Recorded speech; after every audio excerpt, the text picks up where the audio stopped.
In a split second, a simple act of kindness turned a woman's life upside down. A burned man's desperate need for help led her to offer the seat she had fought for, unknowingly sparking a chain of events that would leave her fighting for her own freedom.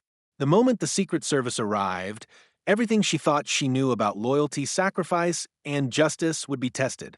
It was a regular Tuesday evening when Angela found herself caught in the usual rush of the subway, squeezed in with hundreds of other tired commuters, each of them waiting for the mundane ride home. The noise of the train clattering along the tracks, the shuffling of feet, the murmur of tired voices, everything felt typical, almost mechanical, as if she were just another passenger, invisible and insignificant in the sea of strangers. Yet, something shifted when her eyes landed on him. The man at the entrance to the car was different, something about him starkly out of place.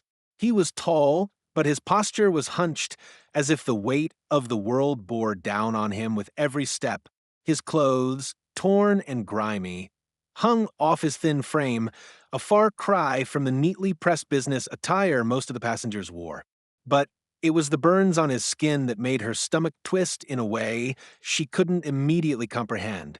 Patches of his flesh were blackened, the skin so badly scorched that it seemed as though a fire had left its mark on him in the worst possible way. His eyes were wild, frantic, even, darting from one seat to the next. He was searching for something, or perhaps someone, to offer him a moment of relief, some semblance of kindness. Yet, the people around him didn't seem to notice. It was as though he was invisible to them. The regular hum of the train drowned out the man's presence entirely. As Angela looked at him, she felt an unfamiliar twinge in her chest, a feeling that pulled her from the inertia of her own routine. She couldn't fathom how anyone could simply ignore his suffering, as if his very existence wasn't enough to warrant empathy.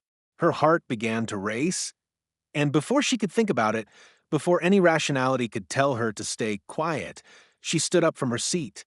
The air in the subway car felt suddenly heavy as her legs moved instinctively toward him. His eyes met hers, flicking from his own feet to her face. There was a long moment of hesitation between them, an unspoken understanding passing through the air like a fleeting whisper.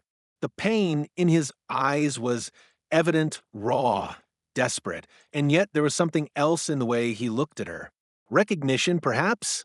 Or maybe he had simply lost the strength to fight back against the overwhelming feeling of isolation. Angela didn't say anything. Words seemed unnecessary. She gestured toward the seat, her eyes soft but firm. His gaze lingered for just a beat longer, as if unsure whether to trust the kindness she was offering. Then, slowly, with a kind of surrender, he nodded. His movements were sluggish, as if every muscle in his body was begging for rest. He lowered himself carefully into the seat she had vacated, his hands gripping the edge of it as though he might fall if he let go. Angela returned to her standing position, the weight of the decision already starting to settle in. Her legs ached, but the relief she felt watching him take a moment to rest was worth it. She glanced around the car, expecting some sort of acknowledgement from the other passengers, but none came. It was as though the rest of the world remained oblivious, trapped in their own private bubbles, unwilling to break from their routines to see the truth of the situation. The train continued its journey, clattering over the rails as Angela's thoughts wandered. But then she heard it, the whispers. The murmurs began to ripple through the car. First, it was one voice, then another. People turned to look at the burned man, their faces registering a mix of curiosity and discomfort. Angela's pulse quickened, her stomach churning at the change in atmosphere. The words she overheard were hushed, but they carried weight. "Do you know who he is? I heard he's the key witness in the bombing case." Her heart skipped a beat. She glanced at the man in the seat, suddenly realizing the gravity of his situation. This was no ordinary stranger. Who was he? What was he involved in? Was he truly the witness everyone was whispering about? And why had he been burned so severely? Questions flooded her mind, but before she could piece any of it together, the train suddenly screeched to a halt. In the blink of an eye, The car was flooded with two sharply dressed men in dark suits, their presence commanding attention. Angela's eyes widened in confusion as they moved with purpose through the crowd, scanning the passengers with an intensity that made her heart race.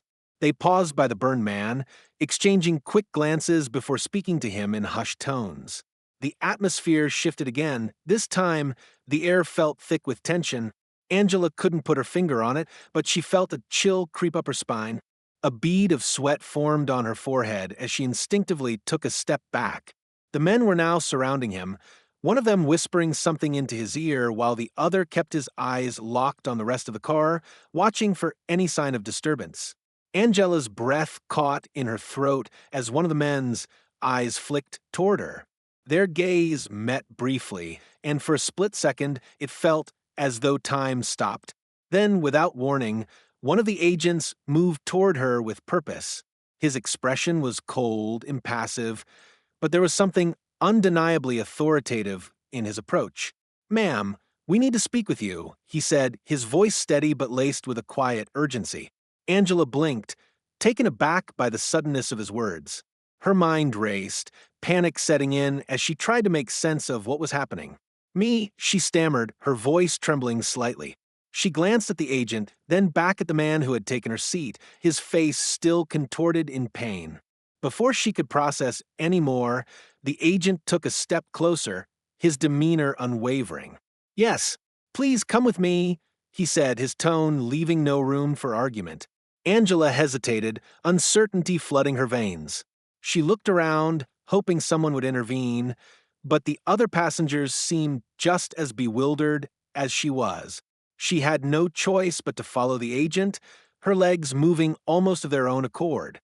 As she stepped off the train, she could feel the weight of the situation pressing down on her chest, her heart pounding in her ears. The cool air outside seemed to hit her like a wall, but there was no time to process the strange shift in reality. The agent led her through the station, his grip on her arm just firm enough to remind her that resistance wasn't an option. Her mind was spinning with questions, her thoughts a chaotic jumble of confusion and fear. What was going on? Why were they so interested in her? What had she done? It wasn't until they reached a small room that she finally found her voice. "What's happening? Who are you? Why am I being pulled into this?" she asked, her voice barely above a whisper, trembling with both fear and frustration. The agent didn't answer immediately. Instead, he closed the door behind them, then turned to face her, his eyes scanning her face with a sharp, calculating gaze. "You're under investigation," he finally said. "The man you helped, he's not just any random stranger. He's a key witness in a highly sensitive national security case. Your actions have just made you a person of interest." Angela's heart stopped. Everything in her body froze as the words registered. The man with the burns, he was important. Important enough that her simple act of kindness had somehow dragged her into something far bigger than she could comprehend. The agent's eyes were cold, calculating. They were watching her now, analyzing her every reaction, as if expecting her to say or do something that would reveal more than just her bewilderment. "I didn't know," she whispered, her voice breaking. "I didn't know who he was. I just helped him." The agent didn't respond, only gestured for her to sit down. Angela's hands trembled as she sank into the chair, her head spinning with the realization of how quickly her life had changed. What had seemed like a simple, compassionate act now felt like a dangerous gamble. She had no idea what game she had stepped into, but one thing was clear. Her life would never be the same again. As the weight of the situation began to settle in, Angela realized something she hadn't considered in her moment of compassion. Kindness could come at a price. And for her, that price was yet to be determined. Stay tuned for more captivating tales. Subscribe to expect stories for the latest adventures.